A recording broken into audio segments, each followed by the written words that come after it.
So what I have to do, the one I bought used has more heating elements than the one that was there, so it's more tonnage.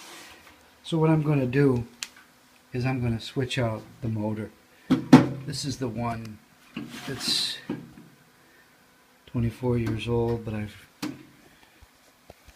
about 9 years ago now I redid all the components, had them shipped from California. Now the motor's bad, but I have this motor, so I'm going to switch this motor with that motor. I believe Douglas changed this motor just after, or maybe when Dad was sick even, before Dad died. You can see this fan is in need of complete scraping and painting. This one's nice and new, or newer.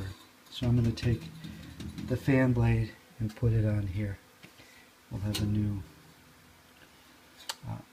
unrusted and more balanced fan blade on the original part for this particular ream model.